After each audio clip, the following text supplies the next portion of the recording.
Hello, students. Once again, I am here among all of you with a set 3 of idioms and phrases. In this set, we are going to learn 10 idioms and phrases with their examples. So let's begin. Number 1, at odds. At odds का मतलब होता है विचारों में विरोधी, मतलब आप किसी के विचारों से सहमत नहीं होते हो तो वहाँ पे आप ये यूज़ कर सकते हो एट ऑड्स। एग्ज़ाम्पल हमारे पास है I am at odds with those who find God only in temples, कि मैं उन लोगों के विचारों से सहमत नहीं हूँ जिन्हें भगवान सिर्फ मंदिर में ही मिलते हैं। इसका हिंदी अनुवाद होगा कि मैं उन लोगों के विचारों से सहमत बिल्कुल नहीं हूँ या उन लोगों के विचारों का विरोधी हूँ जो लोग ये कहते हैं कि भगवान सिर्फ मंदिर में ही मिलते हैं। Number 2, at one go. At one go, एक बार में। एट वन गो, एक बार में। Example, I can drink 1 litre milk at one go, मैं 1 लीटर मिल्क, 1 लीटर दूध एक बार में ही पी सकता हूँ। मैं 1 लीटर दूध एक बार में ही पी सकता हूँ। I can drink 1 litre milk at one go. Number 3, at the 11th hour. At the 11th hour मतलब अंतिम अवसर पर। एट द 11th आवर का मतलब है अंतिम अवसर पर, अंतिम क्षण पर। Example, you can not pass the exam by starting your preparation at the 11th hour. You can not pass the exam by starting your preparation at the 11th hour मतलब अंतिम क्षण पर अपने एग्ज़ाम की तैयारी अगर आप करते हो तो आप एग्ज़ाम पास नहीं कर सकते। एग्ज़ाम पास नहीं कर सकते कैसे? जब आप अंतिम क्षण पर एग्ज़ाम की तैयारी करते हो। Number 4, at beck and call.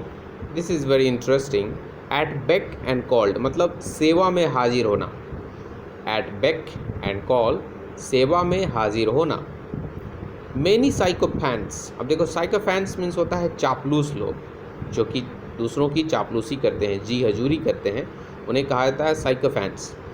Many sycophants are at the beck and called of the leaders. बहुत सारे चापलूस लोग नेताओं की जी हजूरी में लगे रहते हैं। बहुत सारे लोग जो होते हैं नेताओं की चापलूसी में हाजिर रहते हैं, नेताओं की चापलूसी करने के लिए, उनकी सेवा करने के लिए हाजिर रहते हैं। Number 5, beat black and blue. Beat black and blue मतलब बुरी तरह से मार खाया हुआ। बुरी तरह से मार खाया हुआ। किसी इंसान को जब बुरी तरीके से पीट दिया जाता है तो वहाँ पर हम इसे यूज़ कर सकते हैं, beat black and blue. Look at the example, the leader was beaten black and blue over his nonsense comments on a particular religion. कि उस नेताजी को बुरी तरीके से पीटा गया था क्योंकि उन्होंने एक ख़ास धर्म के ऊपर बहुत ही वाहियात कमेंट किया था। उस नेता को बुरी तरीके से पीटा गया क्योंकि उसने किसी ख़ास रिलीजन पे बहुत ही वाहियात कमेंट किए थे, बहुत ही वाहियात टिप्पणी की थी। बीट ब्लैक एंड ब्लू, बुरी तरह से मार खाया हुआ। Number 6, in black and white. In black and white लिखित रूप से। Look at the example, I want you promise in black and white that you will not leave me in bad times. मैं तुम्हारा वादा लिखित रूप में चाहता हूँ। मैं तुम्हारा वादा लिखित रूप में चाहता हूँ और ये वादा ये चाहता हूँ कि तुम मुझे ये वादा करो कि तुम मुझे बैड टाइम्स में, बुरे समय में छोड़कर नहीं जाओगे। इन ब्लैक एंड वाइट लिखित रूप में। I want you promise in black and white, मैं तुम्हारा वादा ब्लैक एंड वाइट लिखित रूप में चाहता हूँ कि तुम मुझे बुरे वक्त में छोड़कर नहीं जाओगे।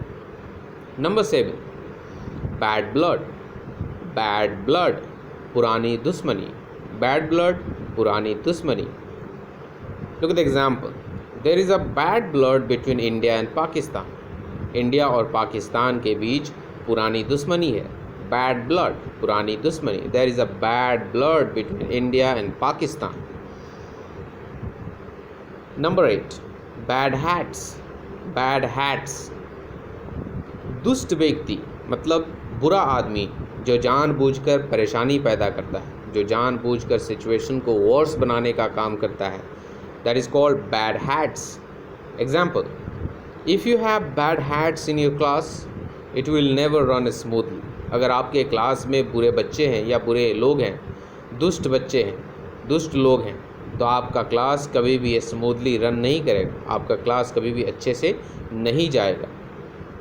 Number 9, by heart. By heart, पूरी तरह से रट कर याद कर लेना, पूरी तरह रट कर याद कर लेना. Example, get these questions by heart. Get these questions by heart. They are going to be asked in the examination.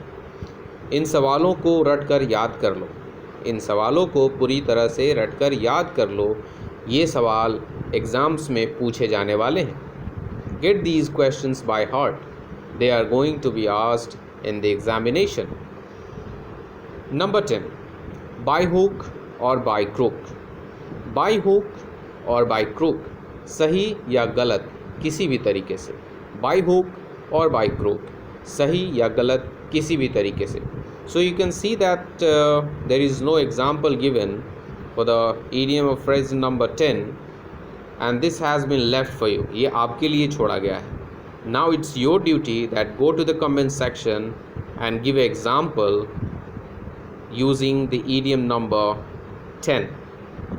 Idiom number 10 को आपको एग्जाम्पल में यूज़ करना है और एक सेंटेंस बनाना है और कमेंट सेक्शन में लिखना है.